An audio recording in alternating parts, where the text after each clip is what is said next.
And welcome, everyone. This is, believe it or not, WoDCast episode 11. Only 3 years since the last one. So I am here with, this is Harlequin, a.k.a. Peter, by the way. I am here with Donovan, a.k.a. Brian, my co-administrator of worldofdarkness.news. How you doing, Back Brian? from torpor. Back from torpor after many long years. Yes. You know, if we keep doing this, I figured if our next episode's another 3 years, and then the one after that's 3 years, then we will officially matter not in the least. Probably. So I know there's a lot of people, old-time listeners. Yes, we are going to try to be doing a weekly or bi-weekly WoDcast again, talking about all things PC gaming as it pertains to the World of Darkness universe. And today, as our official rechristening of this podcast, we have what Brian, I think, appropriately described him as vampire royalty. We have the amazing Justin Achilli. Justin. Wow, vampire royalty, huh? I mean, it's true. You've worked on everything. Everything from the 90s with Masquerade, and then you spearheaded Requiem into existence, and while there was quite a bit of, upheaval about that, all the same, I think it's a great system. Yeah, it's been a long and happy career for me, and I'm definitely glad I got a chance to kind of touch all those different rule systems and have some input on different versions, different editions there. Yeah, so I'm glad to be here. Thanks. Oh, thank you. And as we were talking off camera per se, I want to thank you again. You've always been a supporter of the site. Every time I've reached out to you over the years, you said, "Oh yeah, throw me interview questions." We've done a couple email interviews, if you recall. Yeah. And you've always been a really wonderful supporter of worldofdarkness.news. And I from the bottom of my cold dead vampire heart, I thank you, sir. I thank you. Well, hey, you're not twisting my arm. I love doing this stuff. I love talking to players and being able to kind of pull the curtain back insofar as I'm able to anymore. Like we were just talking about, I worked on previous stuff. I'm not working on anything currently outside of a few freelance projects here and there. Yeah, I mean, I'm happy to do it. I'm happy to, I still play the game. I still enjoy talking to people who play the game. So this is fun for me. You don't have to lean on me for this stuff. That's awesome. So, Brian, Justin Achilli coming here on a regular basis, confirmed. That's not what he said. I'm going to read that as, yes, you heard it here, folks. He'll be here every week, just to let you know. Yeah. So, Justin, I'm the one that keeps Peter in check because he's insane. Yeah, I should. Enthusiasm is nice. Yeah. Anyway, what you were saying, Justin, actually dovetails really nicely into our first general question of what are you currently working on? So my day job, I work for Red Storm Entertainment, which is a Ubisoft studio. So once I left White Wolf after White Wolf had been acquired by CCP, I stayed in video games. So I have moved here to North Carolina, working at this Ubisoft studio, Red Storm Entertainment. I can't talk specifically about the project I'm on currently, but it is more electronic entertainment. Some of the stuff that I've recently done, I did some work on Starlink, which was a Toys to Life game we did with Ubisoft Toronto. So you plug your spaceship into the controller there, and you fly it around on your console, or it's actually out on PC now too. Prior to that, I had been working on some virtual reality titles, including Star Trek Bridge Crew and Werewolves Within. Werewolves Within is more of like a social deduction title. So if you're familiar with a thing like Werewolves of Miller's Hollow, or Figure Out Who the Werewolf Is, it's a sort of really quick version of that, but also it's done in VR. Mm-hmm. So cool. neat stuff in emergent technology, but of course staying in games because I love games. Sure. And since you can't tell us, we're just going to have to assume it's Assassin's Creed, since it's Ubisoft, right? I was the lead multiplayer designer of Assassin's Creed Revelations, and since then I have not worked on Assassins, and I am not currently working on Assassins. I think I've phrased that as appropriately as I needed to.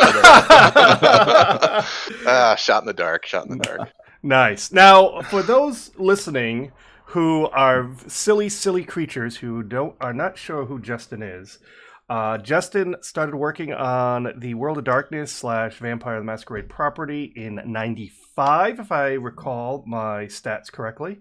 I came on to White Wolf in '95, but yeah, very shortly thereafter, ended up doing some freelance writing. I started on the card game Rage, yes, but yeah, it was. I liked that game. That was I actually had a deck.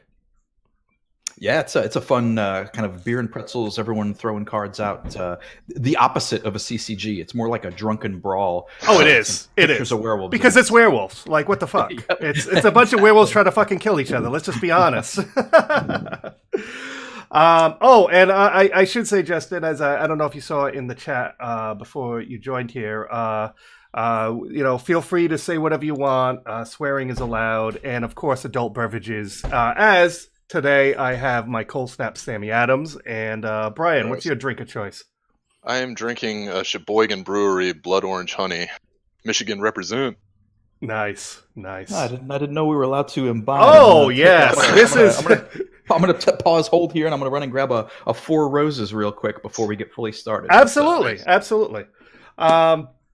So just while Justin gets that, just let me say to those listening live, if you have questions, and I already see there are some in the chat, post it in the chat. We will be addressing those shortly. We'll now keep in mind, I already kind of see some questions here. Justin is not working on Bloodlines 2. So specific, hey, I want to know about Bloodlines. Not, you could ask him on a macro level, hey, what did you think about, opinion? Right, what did you think about this trailer, or what did you think, that certainly we can talk about. As a fan, we can certainly ask him questions as a fan, but he is not working on Bloodlines 2. That we know of. Dun, dun, dun. Dun, dun, dun. No. Yeah, now I'm starting rumors already, Brian. I'm already starting fucking rumors. Oh, I came back just in time for the rumors. Good.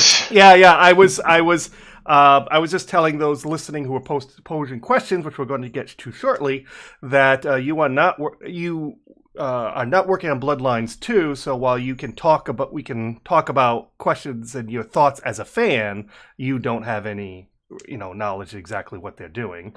And then I said that we know of, but so I'm starting rumors that you're secretly working on Bloodlines 2. Basically, that's what I'm doing. No secret dirt from me currently as regards Bloodlines 2. Yeah. Well, we figured if anyone had their hands in the vampire pie, as it were, it would probably be you. I love pie. Who doesn't? Especially vampire pie. It's kind of like rhubarb, right? Yeah. It's 100% the same. All right. So let's. Okay. The questions are starting to pile up here. So let's just try to. Let me get to a few questions here. Weisencraft wants to know what your favorite clan to work on was and why. Okay. Softball to start, but that's good. It gets the gears running. Mm-hmm. For the longest time, I have loved the Ventrue. They were the clan that actually got me into the game. Right out of the gate, loved the visuals of them. That really sharp look and a no nonsense look, and also just kind of a sense that they own everything. Right, they run the night. Right. It all belongs to them. Everybody else asks permission, and so I love that. It is almost antithetical to kind of me personally, where I'm much more laid back and casual, and I don't even own anything, let alone control anything. So I'm trying to steer clear from them. So it's kind of fun to sort of dip that toe in a pool that I'm not actually in. But I have to say, recently my favor has been turning more toward the Toreador, just because they keep that visual appeal to me. They keep that, that look, that, what it means to be, the sharpest dressed person in the room. But also, I think they do a really good job of representing that kind of emotional sense of being a vampire, whereas the Ventrue are more like a material sense of being a vampire, again, owning everything. The Toreador being enraptured by beauty historically there. They have this emotional appeal that more recently has had a lot more charm to me than it had in the past. Nice. That's nice. That's where I think I am now. I'm straddling the. You know, I don't want to slight any clan. Certainly, I love the Gangrel. I love the Nosferatu. I love the Bruja. You know, I worked on the Bruja clan book. I worked on the Giovanni clan book back in the day. Yeah, And you so got an award for that, right? I was nominated for the novel, I think, for the. Oh, for right. You're right. Sorry. Origins. And I don't remember. I know Margaret Weiss won that year, but I don't remember which title it was because I was sitting right behind her in the Origins Awards. But yeah, I mean, it's just there's something to love about every clan, even if you don't love the entire, you know, the whole thing the clan has to offer. So I don't have any, you know, there's nobody I want to see their nose rubbed in the dirt. But yeah, it's just something about the Ventru and the Toreador that they're just so quintessentially vampiric. Oh, Boom! You heard it here first. You heard it, and Brian loves you even more than he already did because that is his clan. Ventru. That's 100% my clan. Good, excellent. Now, speaking of your past, you worked on a tremendous amount of. Let's talk about this White Wolf 90s, mid 90s, mid 2000s. Let's go back a little bit. When the V20 came out, which you worked on as well. There was there was a online discussion about the development of that I was part of, that I was reading and everything, and certain aspects of first and second edition Vampire, shall we to be tactful, did not age well. Certainly some stereotypes. Speaking of, a lot of times the Ravenos gets a bad rap in that, the Giovanni to a degree as well. At the time when those books and that development was happening, I mean, hindsight's always 20/20, but what was the feeding into those stereotypes? What was the mindset at the time of White Wolf when these books were being developed, and specifically again with the more the Ravenos specifically, those kind of things. What was the thought process behind that? One of the things that we've tried to do with every edition is to take those kind of core pieces of the game, obviously the clans being very, very core, and have them offer something more in every edition. And so in the terms of the independent clans, or the clans that came after the core 7, there was always ample room to offer more because once the core clans really hit a lot of the broad archetypes of vampires. Like we were just talking about, the Ventru is the lord, the vampires who own everything, and then there's the sexy appealing vampire who's the Toreador, and the monstrous vampire who's the Nosferatu, and the bestial vampire who is the Gangrel, et cetera, et cetera. All of these hit these kind of broad concepts. And so once we got into the independent clans and the non-core clans, they became a little more narrow. And so some of the benefit we had over time was watching what players did with those clans and seeing kind of how we could expand them a little bit further out. And so what originally started as just kind of a pretty slim definition for the Ravnos clan, we ended up widening that out, and they came from the Indian subcontinent, and they are interested in a kind of almost dharmic rebirth, or a kind of Hindu sense of samsara. So how can we broaden this out and A, make it more appealing to a broader palette of people, but B, also make more room in the concept for stuff to be in the game to explore. If you've had one thieving kind of stereotype, all right, you've kind of played that through, but if we can make the Ravnos more broadly and widely useful, there might be a character concept that fully fits now that didn't previously. Or you might think, I've got this great, as a storyteller, I've got this great antagonist I can use this for. So basically I think of the world of darkness as an onion. It's kind of a worn metaphor, but you can always peel it back and find there's more underneath, and that to me is kind of the beauty of development, is what else is there. Sometimes I'm putting more layers on the outside, sometimes there's another layer on the inside, and that's really what we try to do with the Ravnos specifically, but anytime we do a new edition. That's fair. Brian, go ahead. All right. And all right, so Onyx Path. Let's just jump forward to the present. So I don't know exactly which titles beyond Requiem that you've collaborated with them on, but do you have any plans to collaborate with them on any new games that they're planning on releasing? And sort of going beyond that, do you feel like they're going to continue to release more and more new games? Because the list that they have going right now is pretty intense. There's like, what, 9 or 10 at this point, like different lines. Yeah, so I'm not privy to any of the actual business discussions there, but they are obviously one of the preferred partners. Onyx Path is run by Richard Thomas, who was the art director at White Wolf for a long time. So there's kind of an established understanding of not only what the World of Darkness is, but also how to make books. Period. Right, like how to deliver an actual thing that somebody buys and is willing to pay for.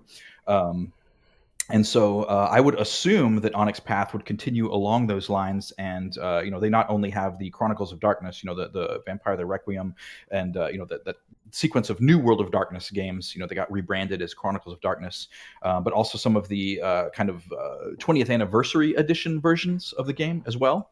And so that really, most of my Onyx Path work was kind of at the tail end of when CCP owned the property, and then moved it over to, sold it to Paradox. So I'd worked on things like Children of the Revolution and Anarchs Unbound. So that kind of, once we first released Vampire 20th Edition and realized, hey, we can support this, keep it going, people are still wanting to buy it. I was working on a lot of those early titles. And also for Onyx Path, I had done the Princess Gambit kind of card game, sort of the distilled live action 1 hour worth of really intense vampire experience. Yeah. And they're continuing to go. They're continuing to release new titles. They're supporting. I think Changeling, I think, is the most recent of the 20th anniversary editions that had come out. I just got that one. And I think they're in their third book of support on that right now. So they don't appear to be slowing down at all. Oh. Fair. Good. Sort of.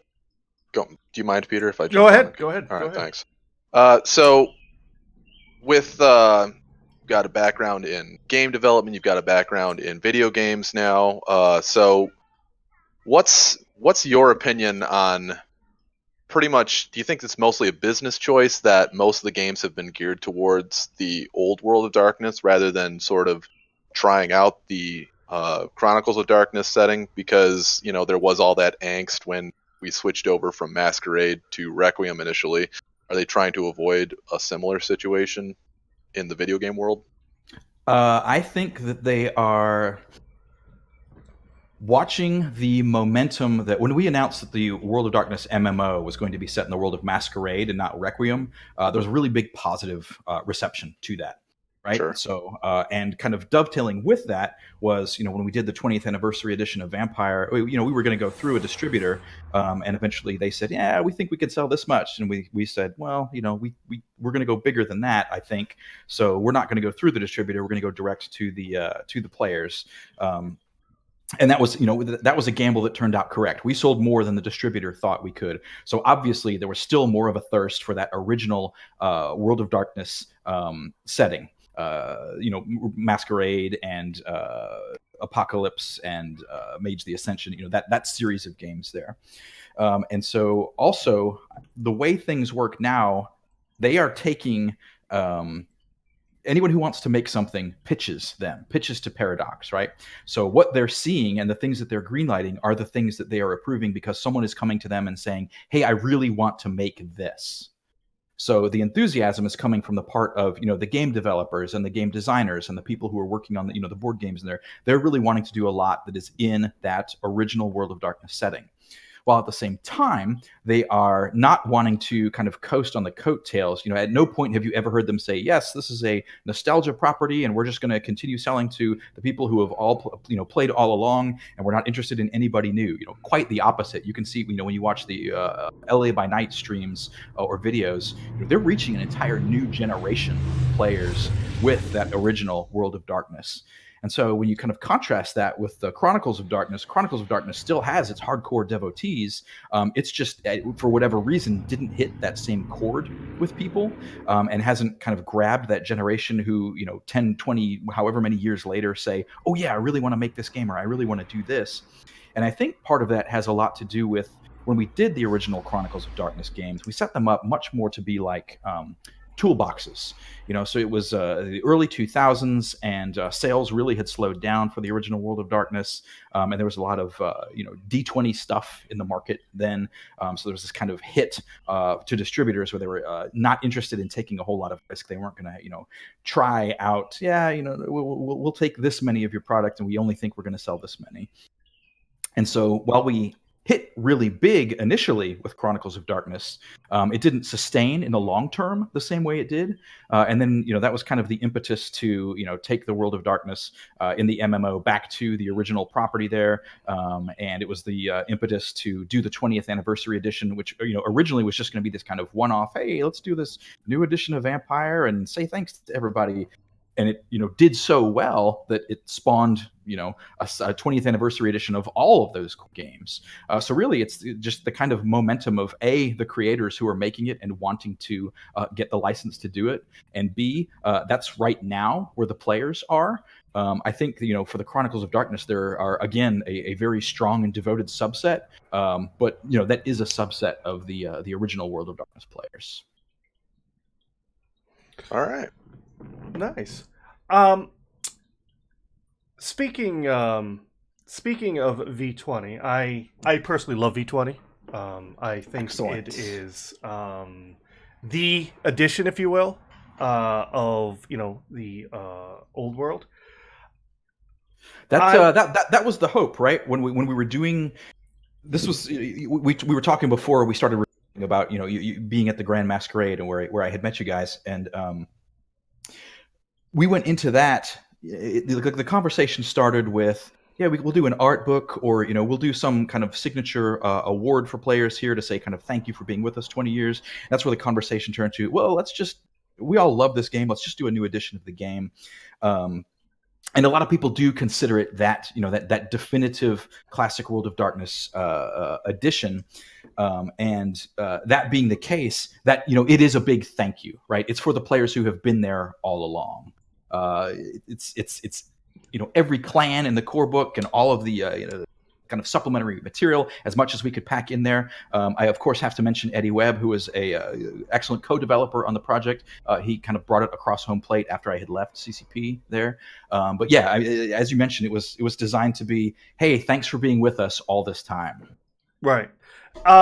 And for those who might not be totally aware, and as Brian was alluding to a little earlier, basically they ended the old World of Darkness line. Vampire the Requiem basically came up in its place, and then the V20, the 20th anniversary of the original edition happened, and then they realized, as you were saying, Justin, this interest happened. That, hey, we can still make more new books, that we can do this over, we can get this going again. Now they've seemed to say, okay, we're going to go all in on V5, and they seem to have once again more or less killed the V20 line. I just like your thoughts on that. For people who, for whatever reason, want to stick with their setting in a pre-V5, wouldn't it make more sense to have both lines concurrent, or is it seems to me that they're trying to make they're going down the same path what they did with Masquerade and Requiem, is that, we're just going to kill this line and then everyone's magically going to migrate over. And I don't think it's really going to work out that way. Am I missing something, or what's your thoughts on that? Well, I think there's a couple different factors here. It's not quite the same comparison because it's still intending to be Vampire the Masquerade. It's a 5th edition of Masquerade, as opposed to it's a different version of Requiem, or it's Vampire the Blood Feast or whatever. Now it's not it's not a complete reimagining of the situation there. So they're still wanting to cleave to those things in Masquerade that are still very central to it. Right. So at the same time, this is also, White Wolf is none of the people who had worked on Vampire at the time that we had relaunched the world, what became the new World of Darkness, what became Chronicles of Darkness. So these decisions are being made by a different group of people, and honestly, it's 15 years later now, right? So the time, the zeitgeist is different than it was 15 years ago. 15 years ago, we were coming out of the D20 slump, and we were coming out of a market contraction and a downturn in terms of what I don't know how much people give a shit about sales figures and things like that. But it was tougher to sell vampire books, and now there's a rekindled interest in it that I think has a lot to do with it is 15 years later. It's not we're not. This is not an edition that says, hey, thanks for being with us all along. This is an edition that says, hey, here's some new stuff. What do you think about it? And that has really grabbed people in terms of, they had Bloodlines 2 pitched the moment they announced that Paradox had acquired the World of Darkness IP. And they've got some really great viewership on the LA by Night stories that Jason Carl's doing. Mm-hmm. And so, there is momentum. There are people there who are, grabbing onto this because they're reintroduced to it now. And there's certainly no lack of existing material for V20. And like we talked about, Onyx Path is still doing support for those 20th anniversary games. But they've also, one of the things that I think is really cool, opened that storyteller's vault, kind of said, and this is something that I've wanted for a long time. There's discoverability, I think, is a problem in the storyteller's vault because basically anybody can put anything in there, so it's hard to find the good stuff. So you kind of the intent is that all of the best stuff kind of rises to the top, and that I think is really that's where you see players really twigged to this because there are 10 books about this topic in the storyteller's vault, right? Mm-hmm. So it's something that I really wish I had back in the day to be able to look at and say, people are really liking this, we should do another book about this, and that's a great tool for that. So I'm sure they are wisely watching, here, this title is doing well, people want to see more of this. Whereas previously, all I had to go on was, 90 days out, age data for this book sold this many. I mean, one of the strongest books that ever sold through Vampire, one of the non-core books, was the Thaumaturgy book. The Path, the Blood Magic books, those sold huge. And for title, we said it's a game about story and it's a game about crafting these important character relationships. Yeah, well, people were buying a lot of books about powers. So what people said and what people did were kind of two different things. Right. That's fair. Let's go to another question. Now, just again, so everyone understands, you did not work on V5. So this question just kind of wants your opinion on one particular aspect. Mm-hmm. They want to know what you thought about the changes. Dobek, basically, long story short, wants to know what you thought about the changes to the Tremere clan that they made in V5. Sure. So I am watching with interest, of course. And one of the things that I think was kind of a secret that I carried through back in the day, that as much as I loved the Ventrue, as much as I thought the Ventrue could kind of tough out Gehenna, because they had fortitude and they own everything and they'll lay low and they'll just kind of let revenge be cold, I thought the Tremere would win Gehenna because they were just the most versatile. Insofar as whenever you have an apocalypse, if anybody wins, they probably don't, but it would be the Tremere who came out of it best, I think, because of their versatility. And I don't, I'm watching that kind of develop in 5th edition, where there's now, the kind of different houses of the Tremere, and there's different schisms inside the clan. And so, those ideas of, well, these guys are really versatile, those are playing out in a different way than I had expected. And so it's kind of cool to watch that happen with, not being the one who kind of gets to decide that anymore. And so overall, I think, there's a lot of interesting stuff in 5th edition. Things like, I really like the idea of the Second Inquisition, right? In this era of kind of mass surveillance that we are in now in the real world, it makes perfect sense that, somebody's watching us. And now they're aware of us. All this idea of the masquerade. Oh shit, we got ahead of ourselves. Now we've undone ourselves. And so, now vampires are kind of paying the price for it, right?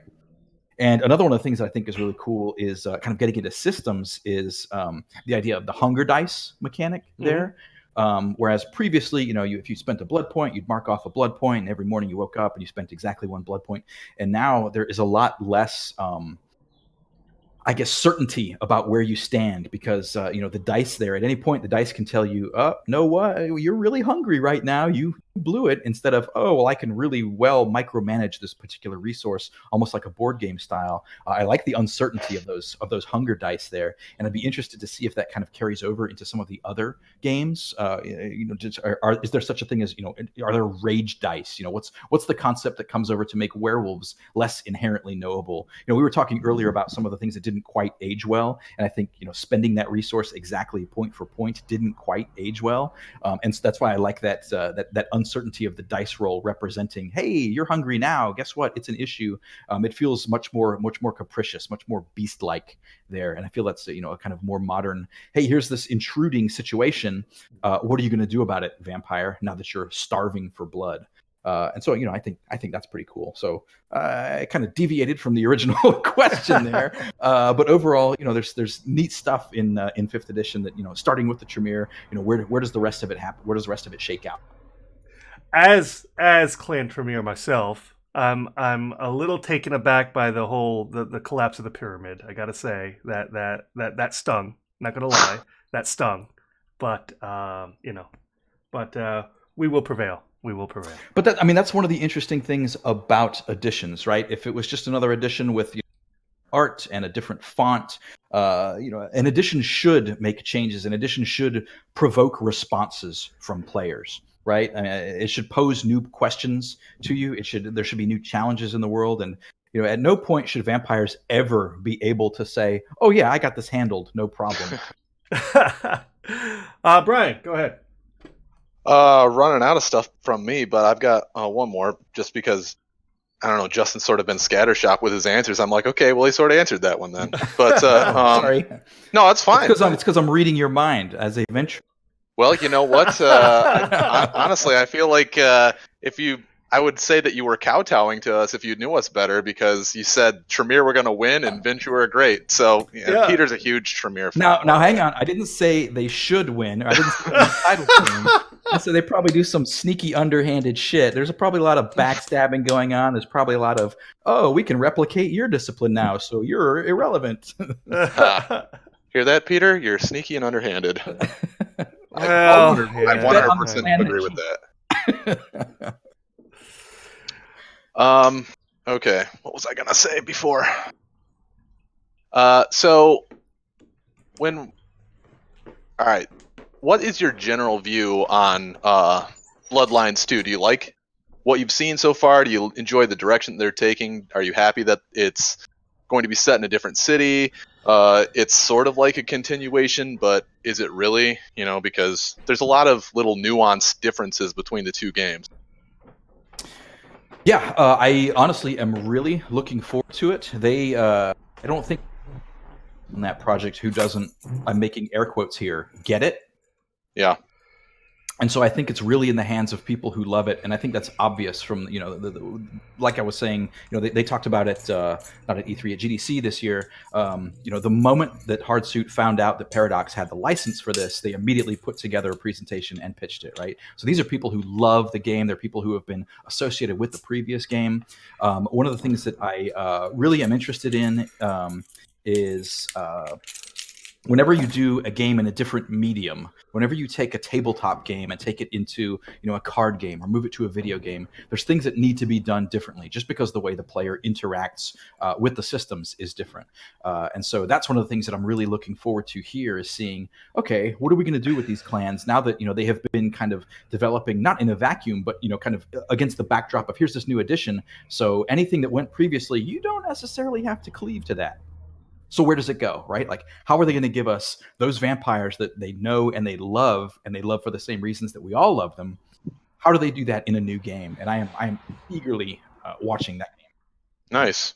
Were you approached at all to be a part of it, or has that happened? No, those guys are in Seattle themselves. Oh, yeah. Seeing it happen in a different city, right? Like, I think the story in Bloodlines 1, was told, and now we get to move it to a different location. And that's one of the things that's I watch television series, and I don't necessarily watch them all the way through. So, like, I stopped watching Game of Thrones in season 3, and I stopped watching Mad Men at the conclusion of season 3. And so, like, I feel personally, when the story is told, okay, box it up and we'll move on to the next thing. And that isn't always necessarily what carries kind of media properties, right? If the show's making money, give me 8 seasons, regardless of whether or not you have 3 seasons worth of story. And so that's where, people start complaining, the show kind of lost its direction. Well, in many cases, these shows have told their story. And they're just looking now for it's just more money. filler.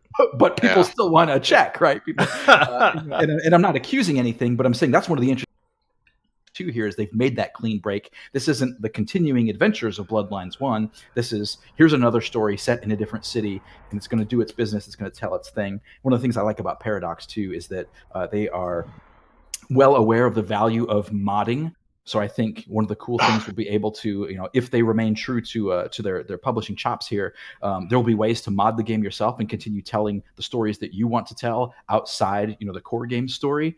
And hopefully, now in this age of, DLC and support materials, maybe there's additional clans that make it into the game, or maybe there's additional story. Maybe you can even be a werewolf. Who knows? I don't know the nature of the license, but it'll be really cool to see, what comes of it, especially since they're working in that kind of, completely new paradigm for themselves. And it's been such a distance between the previous title. It really is going to be, here's a new generation introduced to it. And also, it's a whole new game period. So what's it going to be?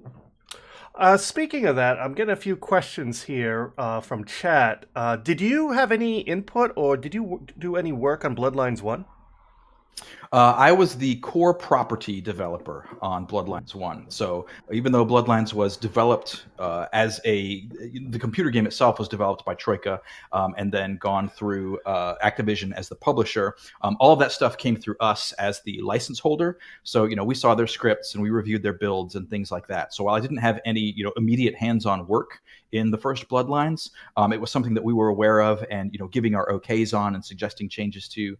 So you can kind of see some of that in there was another Activision title, Vampire the Masquerade Redemption. We took one of their characters that we had co-developed between the two studios, and Christoph became one of the characters who was present in the Bruja clan book. So there's all sorts of, once you are in a kind of relationship like that, once you're in a development relationship where people are, generating new material for you, it's cool because you get to use their cool new stuff as well, in addition to kind of helping them tell the best story that they can with your property. Okay. Noah, our resident Malkavian, I don't quite understand this question, which might be apropos. Perhaps it makes sense to you, Justin. If not, I do have a follow-up question about Malkavians. He says, where in the world is Malkavian San Diego? And by that, I mean, how in the world are Malkavians going to work in this one? I think he's talking about Bloodlines. I think he's talking about Bloodlines. What's your if they brought you to consult? What would some things you would suggest about how to this time around have Malkav? What would you do with Malkavians this time around? Oh, I think they're well aware of it, and I would them. One of the things that's come up recently, I see it in actually a little bit in Noah's later question here, talking about I don't think they're going to play it as much for laughs this time around. Yes, there was that I idea agree. where you got different dialogue, and one of the things that I think is fascinating is that it's a largely visual medium, and it's there's a lot of auditory support too. There's a lot of sound design in video games, but the fact that Malkavians literally perceive the world differently than other kindred do. What can you do with that in a video game? And so for me, thinking in terms of putting on my video game developer hat, oh shit, that sounds really expensive if you're having to generate an entirely new set of assets just for this one clan. But it doesn't necessarily have to be a new set of assets. It can be, like they did previously. They can do, different dialogue. They can do, maybe there's an auditory clue that only Malkavians hear, or maybe there's a character who's only present for Malkavians because they're the only ones who can perceive this sort of thing. So there's a lot of interesting ways to do it. Again, I don't have any insight as to how they're going to develop it proper, but I think there's a lot of ways to specifically in a non a storyteller can do this infinitely. They can describe, hey, Malkavian player, only you see this, or you discern, there's this sound that no other kindred hears. Why is it only speaking to you? So I hope they do something there that works along the lines of the Malkavians perceiving things differently from other kindred. Yeah, and I actually wrote an article why I think Malkavians is going to be the last clan announced for Bloodlines 2. And one of the things I said is, well, if you agree with me, that's great, but don't think you're going to get a cut and copy of the fishmilk dialogue of Bloodlines 1. I think it's going to be a totally unique take, a different take, and if you're expecting the wacky dialogue of Bloodlines 1, I think you're going to be very disappointed. I mean, that's insofar. Again, that was years ago, right? That was literal multiple decades, or a decade and a half ago at this point. Right. And so, the market's awareness of what constitutes a mental illness is, it's not being played for jokes anymore. Yeah. And I don't think they went into it originally intending to play it for jokes. No, of course not. With a kind of sort of black humor that's Right. very appropriate to vampire. Was it handled perfectly every time? Of course not. There's constantly egg on my face for mistakes that I've made, and so part of the thing that gives me faith in them is acknowledging the mistakes and being willing to change. As opposed to thinking that everything has to be perfect the first time. So now I'm sure it will be. There will be a sensitivity reader to it. So there aren't going to be any open mockery of things, which of course I don't think they would intend to do, but hey, let's send this through a reader and see how this reads. Plus the lead, the narrative lead on it is on Bloodlines 1. So he has all of that individual personal experience to draw on as well. And so, the market is different too. The market right now is saying, hey, we want these stories to be more respectful. We don't want this to be played more slapstick. We want this to be, it is a tragedy in this case. And one of the things that has always been so difficult about working on Vampire is how do you make tragedy entertainment? Right. Yeah. No, that's a valid point. Speaking of that, and I have to say, while the player character Malkavian, if you choose that's the clan you want to play in Bloodlines 1, is everything that you've just said it is, I have to say, I thought the way it's very interesting that they took a bit callous approach to the mental illness as portrayed by the player character, but when it came to Jeanette, that was actually a very well written NPC. They treated that mental illness pretty seriously, and they, on top of all of that, they actually made her a sympathetic character because if you follow the dialogue tree, right, and of her past, her abusive father, all that, how she was abused and everything. It just, if we could have more Malkavians written like that, I think they'd definitely be on the right path. Yeah, I think they were, they were true to the themes of Vampire with their doing. One of the things was when you move to a different medium in games, they didn't have all, they had a lot of our storytelling material to draw on. They had a lot of our thematic material to draw on, but we hadn't built any video games. So when they're building Bloodlines 1, there's a lot of experimentation that's going on in taking these kind of tabletop themes and doing them in a video game format. And that's why I think, this time around, I think there'll be a much more, kind of long-lasting treatment of something that ages a little better than that, because they have that previous experience of making Bloodlines 1 to look back on. Hey, this worked. These are the parts of Bloodlines 1 that worked really well. These are the parts that we could have improved upon. I think they're definitely going to turn up column A, and I think they're definitely going to polish column B. Yeah. Anytime you make something, you get to look back at it and say, oh, that was great, except for, and oh, that was great, we should do this again. They're going to take, those best practices, those lessons learned from the first time, and that's going to inform them this time around as well. And let's just, I think we can all agree the whole fishmilk is played out. It's beating a dead horse at this point. So, I mean, it's but at the same time, I mean, there's a reason why it's a trope. I mean, like, even in the LARP, which I do, because I'm a member of the MES, there's a bunch of people that want to essentially play that out for themselves. We have fishmilks in almost every domain. Really? Yeah, I think it remains really popular, and there's any number of reasons for that, but I don't think it's necessarily something that continues. for people who are, when you're going to work in this every day, as a video game developer does,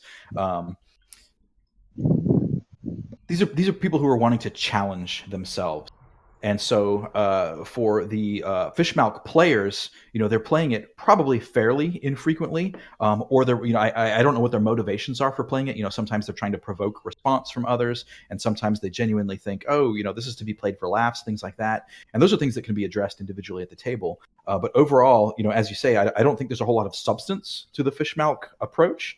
For whatever reason, it has its appeal. But for someone who's going to spend an entire script writing about this sort of material, I think they're going to want to, err more toward how can I make this, where can the character grow with this, as opposed to, yuck, yuck, yuck, I hit the fish, I hit the prince with a fish. So,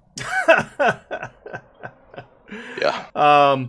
I'm pretty sure my wife would just divorce me if I ever played one of those, because she works in special education and it would not go well.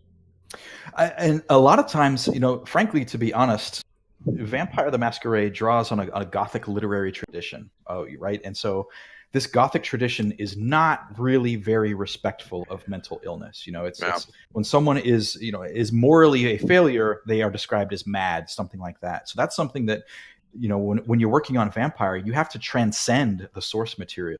You can't rely on these 19th century perceptions of mental illness and these 19th century perceptions of race anymore, or even these 20th century perceptions of race and health.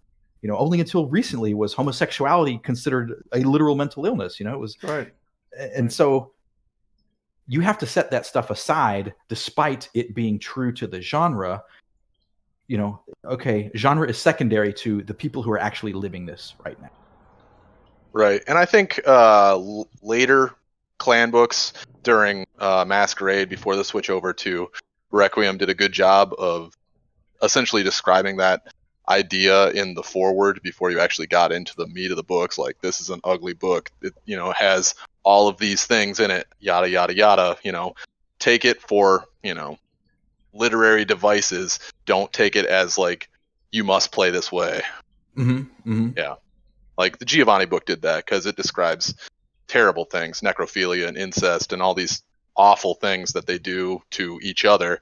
And, it's used for flavor, not for, I guess, inspiration. Well, it's there for horror. I mean, straight up, there's nothing funny about, incest. There's nothing funny about these sorts of things. And, sometimes historically we have presented certain material as funny or to be dismissed, and that's stuff that again, I talked about having egg on my face. We're responsible for what we print, right? And if we make mistakes, we need to acknowledge those mistakes and, ooh, yeah, that was kind of tone deaf, let's not do that going forward. But so that and that remains one of the reasons that even as late as I'm speaking about my development here in V20, we kept the insanity for the Malkavians, not because it's a weakness, this is a failure of yours, but because it is a challenge to be overcome. This right. is something that you are afflicted with. It's, whether it's a biblical curse or whether it's something your sire has inflicted on you, this is your tragedy. What do you do now? No, and that's really that's what, ultimately that's what a game does. What do you do now? Here's the situation. What do you do now? Yeah, and then I feel anyone playing a Malkavian, that should be the number one thing on their mind. I totally agree. Their mental illness shouldn't be seen as a weakness, but as an adversity that can be turned into a strength, which it is. It really is their strength. They while as the Nosferatu in Bloodlines 1 says, they're very insightful, you got to get through their bullshit, but they actually see a lot more than the rest of us. And exactly. I mean, that's an archetype that certain players want to play. There is a reason that they are, both the Malkavians and the Ravnos, depending on how you consider them, approach them in an individual chronicle, those are the characters who are asking, why do we do this? And of course, all of the other vampires, it's because it's how we've always done. Well, that's a stupid answer, right? Or that benefits you. You are profiting because this is how we've always done it. And so, it's their job to question those in power. It's their job to, even make look foolish those in power, because they're willing to see things a different way. They're willing to challenge, the kind of establishment that exists. And, even the Bruja, I love the Bruja, and their job is to rebel, right? Their job is to be rebels. They're good at it. But you need something to rebel against. So, again, I mean, people keep wanting to ask you V20, your input on V20. This is certainly not planned, but another question came in, and just your general, as a fan, just your general thoughts. Someone wants your thoughts on House Karna specifically. I guess how she broke the blood bond to the Tremere. I'm assuming, is that what she wanted? Right. And that whole, as a whole, on a macro level, what your thought on that whole storyline, that whole meta plot is. I'm going to beg off on this one, and the reason I'm going to is I can speak authoritatively to certain edition things, and I cannot speak at all authoritatively to V5, and so I don't want there to be any confusion about I think this happened. So and also, their mysteries, whatever they're planning to publish, are theirs to plumb, right? So when it comes to V5, I can't offer any input on the actual substantive content on it. I just want to steer clear of that, both for my sake, and so I don't want anyone to think that I'm lying to them or misrepresenting anything. I'm just going to choose to kind of steer from it. Because Justin Achilli is secretly working on it. Yeah, I know. Starting rumors here on the WoDCast. You're not allowed to do that. No, on a serious note, totally understand. And we'll have to see if we can't rustle up Eddie Webb to come and talk about that. Yes, indeed. Speaking of that, all the old developers. I'm going to segue into something a little bit more specific, but how much are you in contact with Chris McDonough and Eddie Webb and all the old developers of old White Wolf? How frequently do you guys still talk on a regular basis, or is it just kind of an here and there kind of thing? It's kind of case by case. Eddie and I are doing freelance for the same people. I just did the Onyx Path podcast for them a couple months ago. So I'm pretty frequently in contact with him, and that kind of subset of I guess coworkers of mine. I'm trying to mentally draw a Venn diagram here. And I live in North Carolina now. I'm working at the studio that I am, and Chris is still in Atlanta, and a bunch of the developers are still in Atlanta, like Andrew Greenberg, who was a Vampire developer. I guess multiple kind of positions before me. Mm-hmm. He's still in Atlanta. He's still working at HDI, and so there's a lot of certain people more than others. Certainly, like Mike Tinney was just up here. He literally was at one time president of White Wolf and president of CCP Right. North America. He was working at literally across the street from me at the Metropolitan Life building, because his current project was at an incubator that was being hosted by MetLife. So it's just kind of all of these sort of serendipitous overlaps that occur. I've worked with a couple of the guys who are at PSI, Publisher Services Inc., which when White Wolf split into the IP house and the sales arm, PSI was what grew out of the split from the sales department there. So I'm still in touch with a lot of those guys. If you were at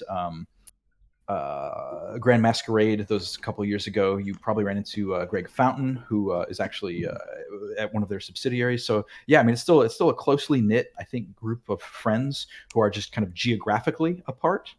But anybody gladly has a kind word to give to a colleague. I'm going to, but I am going to talk about an edition that you absolutely can talk on authoritative-wise, V20. Okay. Brian is in a campaign of mine that I'm running, a V20 campaign. And Peter's in one that I'm running too. Yes, we're in each other's campaigns. Quid pro quo happened. Yes. Okay.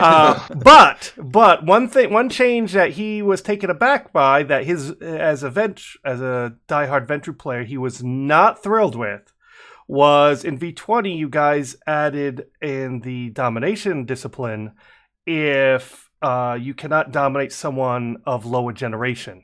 That was not a rule in the previous editions, and I think that'd be interesting to see what was the mindset of putting that stipulation into that ability. Tweaks to the rules have always been in the interest of kind of preserving the fiction first and foremost. We were largely, and this was less true in the V20 era, but when we were working in the revised era, one of the big things that I observed was, and this was not supported by a huge amount of data, but we had the suggestion that at least half of the people who were buying the books for the story, and they weren't necessarily playing the game. So they were buying it to kind of keep up on what was going on. And so basically at that point, I was an IP developer first and a game designer second. And so the stuff that we had written at that point, the stuff that we were developing, had to serve the fiction that we were creating for people. And that was a lot of the mentality that went into V20 as well. Is, if this is a long time thank you for people, if these are people who have, for whatever reason, gotten out of the game but are interested in purchasing this as a, kind of remembrance product, or, every now and then, once every 6 months, we'll get the game out and we'll do a one shot one night. The rules had to support the fiction, the stories that we were setting up, right? And so one of the things that if your punk ass 15th or 13th generation Ventrue can go dominate Mithras into doing whatever he wants for the night, that sort of with a lucky die roll. Yeah, it just so happened that I was the statistically outlying person who got 10 successes on this roll. Because I put all my points into these pools. Right. And so for stuff like that, one of the things that I also liked was that there's bits of the story that aren't coming through the rules. And so at some point there is maybe this this fifth, Mithras the vampire is quote unquote dominated by a 13th generation vampire, and just kind of plays along with it to see where it goes. And this 13th gen doesn't necessarily know that, he's just egging me on. If I like there to be more than it seems in the game. For my job as developer, my job is to, again, like I was saying, ask questions, right? And so, yeah, Mithras, I need the Lamborghini. Oh, sure, take the Lamborghini out, no problem. Here you go. Here's the keys. Bring it back. And so my job is to provoke, to ask questions, to say, hey, here's this vampire. He was doing this, and yet another book later, hey, actually, at the same time period, he was 5,000 miles away doing this. Which one of those is true? Well, I'm not going to tell you because my answer isn't important, right? Because my answer doesn't let you play through anything.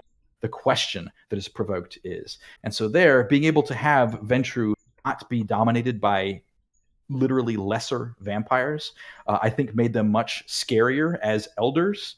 And so when you think of that, like, well, if that's true, was this guy even killed, right? Or did this even happen? Monty Coven being now, is what's going on there? Having Mithras, who's in charge?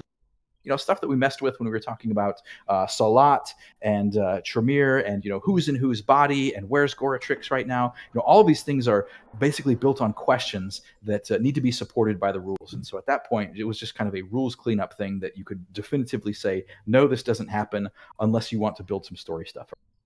I know it's kind of it's not quite a clear-cut answer, but a lot of the kind of rules making and polish decisions in the 20th, in V20, A, took into account what we had observed through people playing, and B, kind of needed to answer to the story that was being told.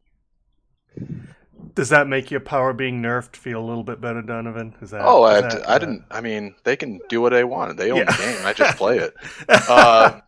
But so here's an opposite case, right? So when we put out sharing the chapters as we finished, we put them on the web and people could take a look at them. And one of the things, I tell the story every time, but man, it's just a story that gets me. It's just such a precis of World of Darkness players. We had changed the botch rules. Like I had a mathematician on the team, on the MMO team, and I asked her, I said, hey, Caitlin, can you run these numbers and see, we've had these botch pools. The better, the more dice you bring into a pool at certain cases, the more likely you are to have a critical failure. Can you show me those numbers? And so she plotted it out. And so we fixed it. We changed the rules for V20 so that the botch rules worked as a much more kind of intuitively, the more dice you have, the better you are at this.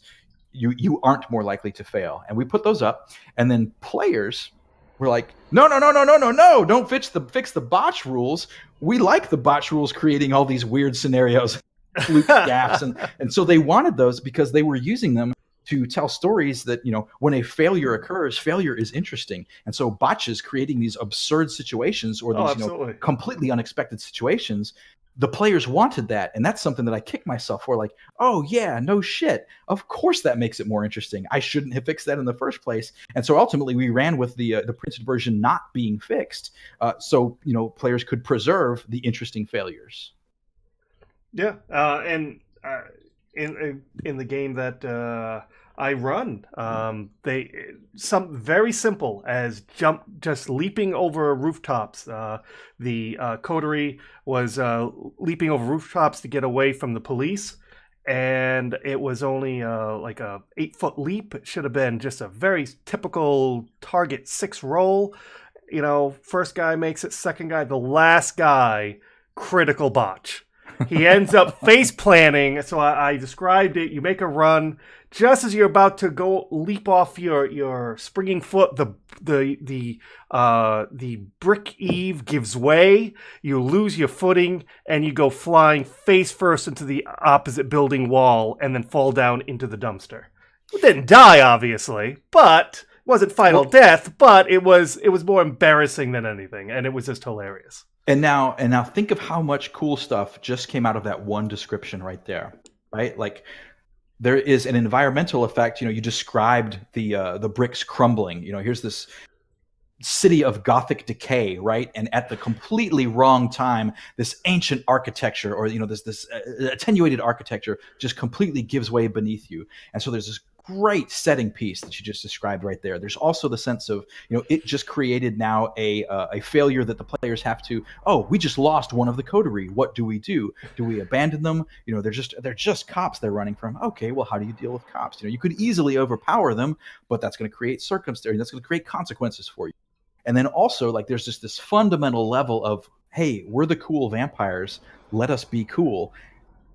Why are they even rolling for, why are they making the dice roll to jump the rooftop here? There's an assumed competence with these excellent vampires, these really cool vampires, but it made for an interesting failure, right? An interesting failure creates these choices, because if there's no choices, there's no game. Absolutely. Speaking of that, there's two very, first of all, Brian, do you have anything you want to throw in there?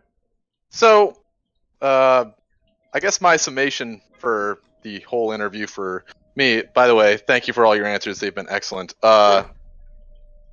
If, let's say, me and some of my buddies had been formulating a concept for a game to try to bring, as you described it, the niche game of like Requiem onto a computer setting, we just go pitch that idea to CCP and see if they bite. It's Paradox now. Paradox owns it, not Paradox. My bad. CCP. That's what I meant. I apologize. Yes, and they are. White Wolf as a brand is particularly active on Twitter as well. So I don't know the person that you would currently directly go to say, "Hey, I've got this pitch."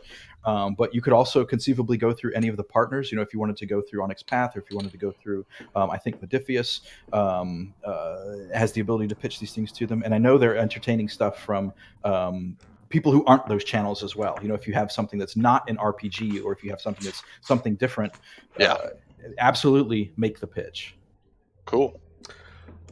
Did you watch the World of Darkness documentary that came out roughly a year ago or so? Reminds me. Yeah, thanks. I'm in the World of Darkness documentary, so of course I watched it. Okay, well, I know you were in it. It doesn't mean I've met people. Oh yeah, I'm in that. I never watched it. Like, okay, so it's always good to ask.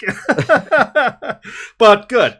One thing now, since you were back, you're definitely part of the original White Wolf back in the day. Actually, let me frame that. I'm not part of the original group, kind of the second generation group. Second generation, right. Mark and Travis and Sam Chupp and Andrew Greenberg. That original group, that's before me. That's a few years before me. I came in '95, and they had published Vampire. Of course, Mark was already good. That was really going to be my question to follow up on something that was said in the document. Mark was already gone at that point when you came on board. Well, he was still in Atlanta, and like right when I came, just making the move over to the West Coast to do the San Francisco office. Right. That's what I want to ask you. In the interview, it really seemed there was a lot more going on than was being said. Mark obviously was very hurt about being let go, how it all went down, and I just find it's maybe I'm just reading too much into people's expressions and what I was seeing in the video, but it seemed like there was a lot more of how Mark. This guy who basically put this company on the map with his not the only creator, but one of the main people, and he was just let go of the company that he basically put on the map. And I wonder if you could speak a little bit, clarify some of that, and something doesn't seem there seems to be more than that was being said in that documentary. Well, I think one of the things to remember, and I don't mean to, I am not discrediting or undermining anyone's emotional response to anything that in the past. Of course, Mark, having been part of the creative genesis of the project, certainly has an emotional attachment to it, right? And if to an extent, I feel somewhat the same way. I didn't create Vampire, but I did a lot of work on Vampire, and I don't have any influence over it now. I'm just this dude who used to work on Vampire, right? And so one of the things that Mark brought to the table was the creative influence. And one of the things that the Wick brothers brought to the table was the publishing and business aspect of it. So depending on where you want to, put the slider there for what has a percentage account for what value, this was a partnership between multiple owners, and that. I'm not privy to any of the business decisions or any of the terms of whether Mark was bought out or anything like that. But this was not just a single person's decision. This was not a kind of end around. This was two different sides when you're running a publishing company. This faction here needs stuff printed. This faction over here wants more creative sway. And so somewhere in between there was how it actually shook out. Around that time, one of the things that was being worked on was Mark's Null Foundation or Null Cosm. They were working on the game that ultimately became ZG. It was a kind of action figure-driven game where each piece that you plugged onto the action figure had a different game effect, and so they worked on that even after. White Wolf said, we're not going to be a part of this particular project. So they went and continued doing that themselves. So had that been, a tremendous success, that would have been, Mark forging out on his own, and without, the support of White Wolf taking this new project forward, et cetera, et cetera. So, there were other irons in the fire. There was more that was kind of visible there in the documentary. But, at no point am I going to say, your personal response to this shouldn't have any weight. I've never made a company like that. I don't know what my input would be there. Even as someone who hasn't made a company but has had a lot of creative input on what the company makes, when I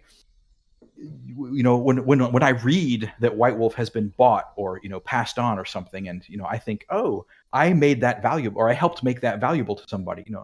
There's writers and I made books that people saw value in and wanted to acquire that company because of that.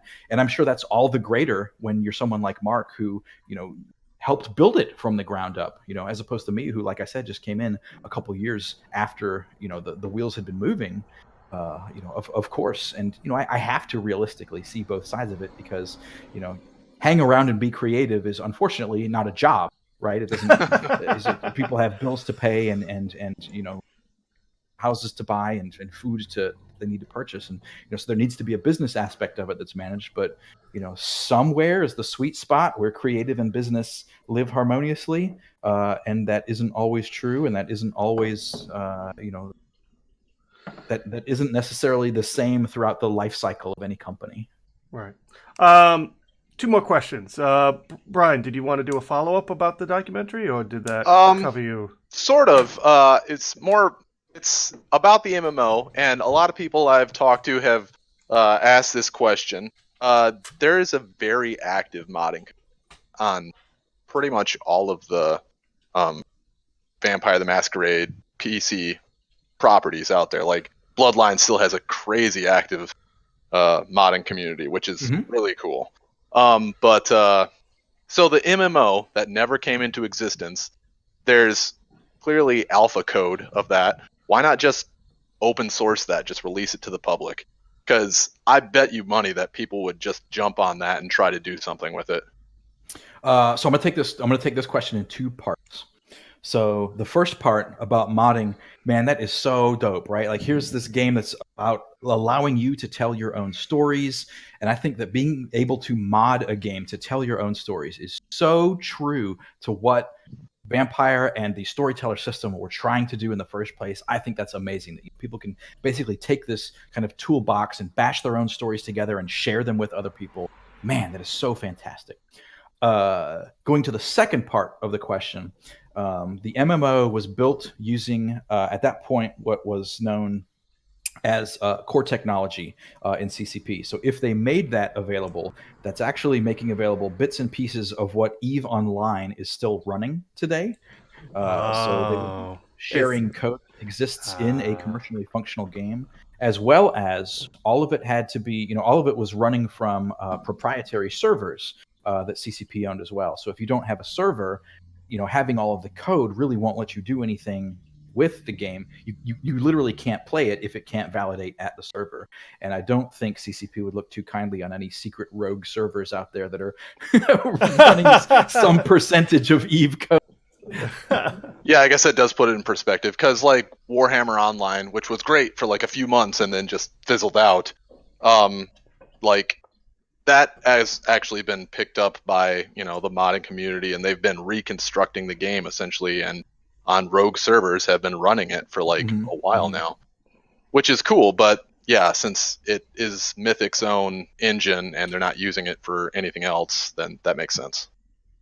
And some of the stuff fortunately got to be able to be repurposed. Like one of the things I loved about the World of Darkness MMO was that it was so important to Rainer, who was the creative director on it, that players be able to visually express themselves. This was paramount. He wanted you to be the vampire you could imagine. And so one of the cool things, and I love clothes, right? I love a visual presentation. And so we had fashion designers literally on staff, multiple fashion designers who were creating looks that then could be taken by prop artists and brought into the game. So here's like, literal high fashion, literal runway fashion or street fashion that can be brought into the game. And so there's just piece after piece after piece of concept art.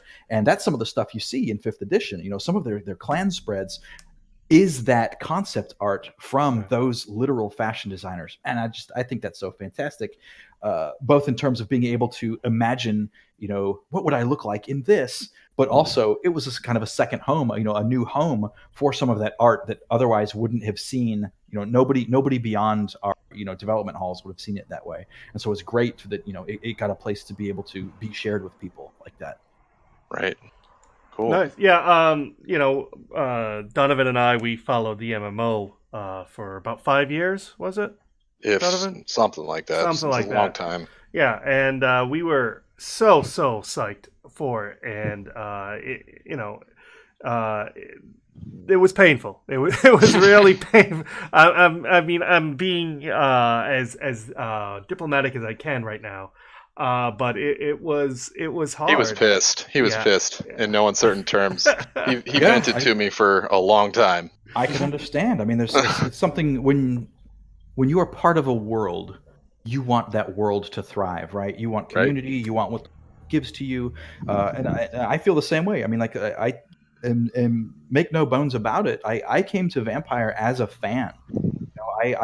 played the game. I loved the game. I went and played a game where one of the eventual people running the departments was hosting the game, and that was my foot in the door. Was happening to be at the right place at the right time because it was a game I loved, and and I'm the same way. I wish it would have come out. I left when it wasn't the game that I wanted to be making, but it's still something that I have creative investment in. I have personal investment in. I have the same investment that the community does. I love Vampire. I wish that game existed. Yeah. And we're going to end this with a philosophical question from one of our listeners, Draconas, our resident. She plays a Bruja, right? Donovan? Who are we talking about? Drac? Yeah. Yeah, a resident Bruja. She wants to know, how do you personally handle that emotional attachment on creative projects when at the end of the day you're just a person working for a company?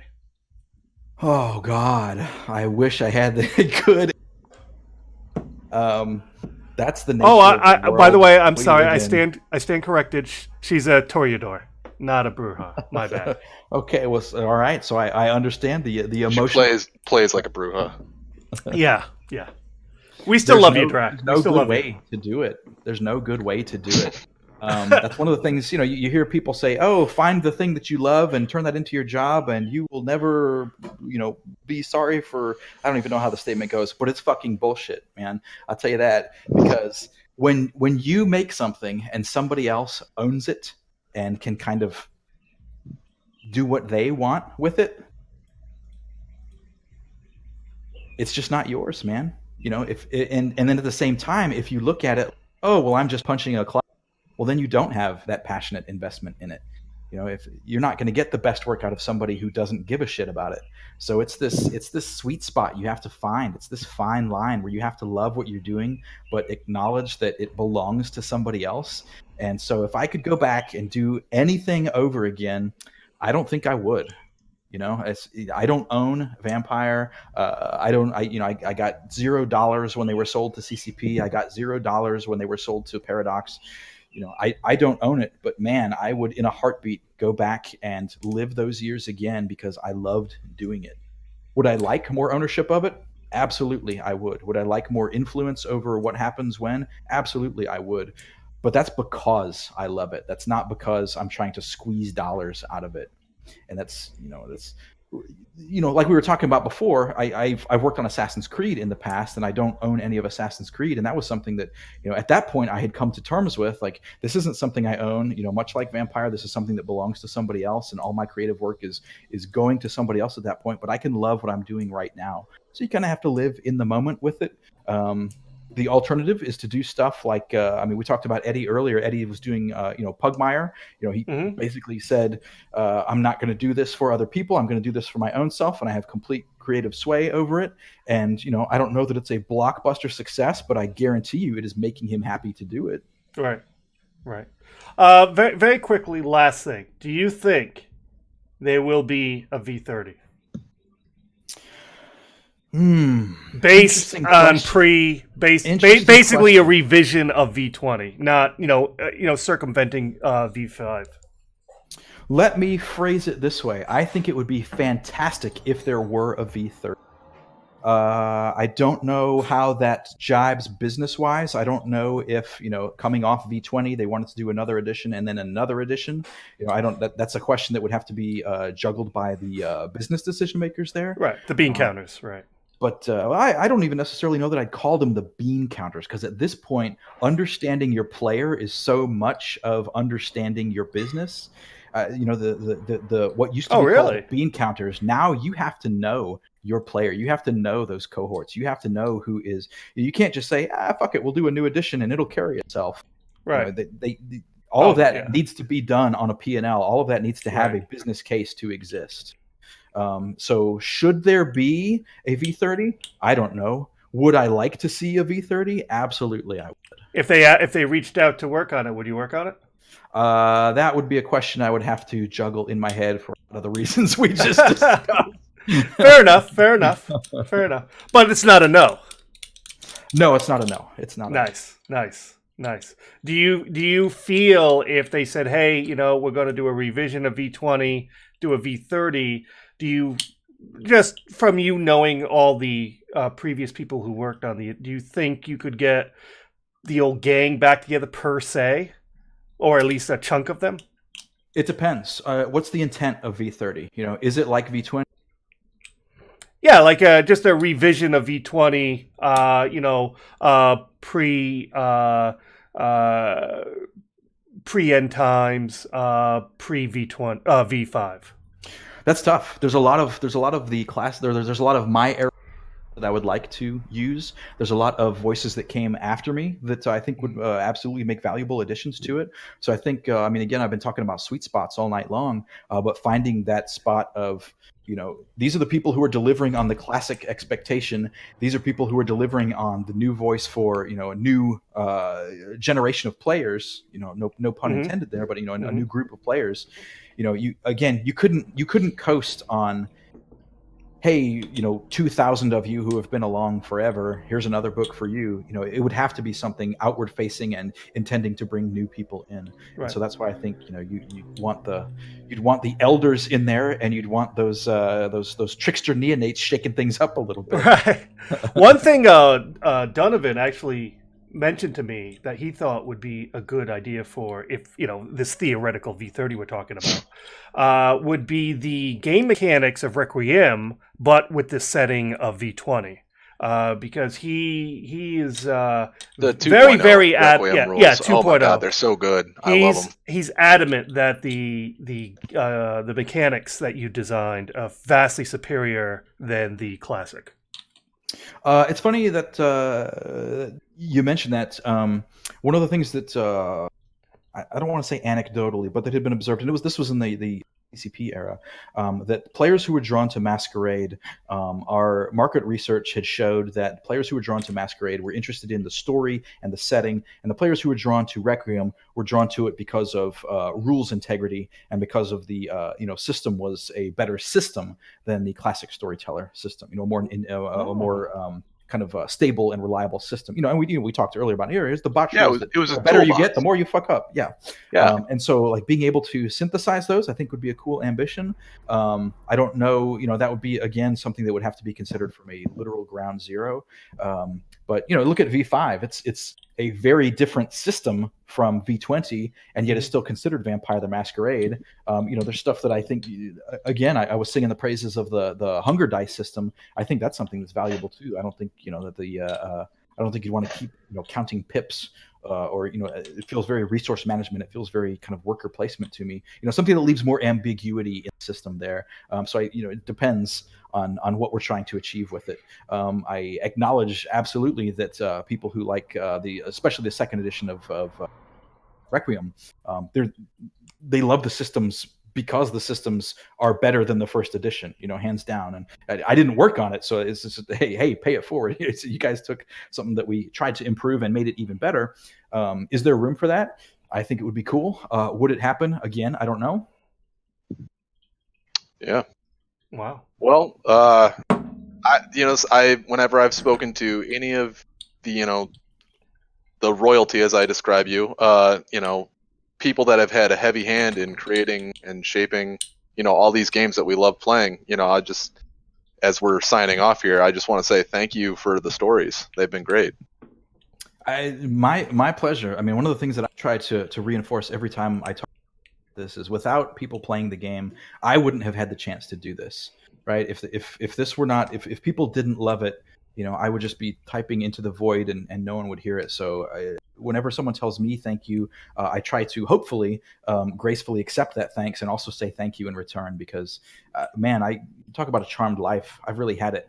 I've found this game that I loved and I got to make it as a career and people enjoy it and they still talk about enjoying it and playing it. And now they've, found themselves or found their relationships or even if it's just telling a cool story. That's an amazing thing, and I'm so thankful to be able to, have talks like these and to know that I've helped people do that. Hopefully. Awesome. Oh, absolutely. And again, thank you so much, Justin. So very My kind of pleasure. you to make this Thanks time. for letting me be here. Oh, no problem at all. So we're gonna wrap up. Thanks everyone in chat who asked all these wonderful questions. Good question. Sorry, I dodged some of them. Trying to respect borders and demarcations. Next time, I'm just trying to do the right thing. Don't worry, guys. Next time we'll get him all liquored up, and it's all good. There's always next time. Thanks everyone in chat. Of course, my wonderful co-host Donovan, who did a wonderful job as always, and of course our VIP guest Justin Achilli. Justin, just going out. Tell people yes. Thank you. Tell people that people want to follow you, get in touch with you, give all your deets. Yeah, I have a blog at justinachilli.com. Don't go there, or if you do, giving because it's been a year or so.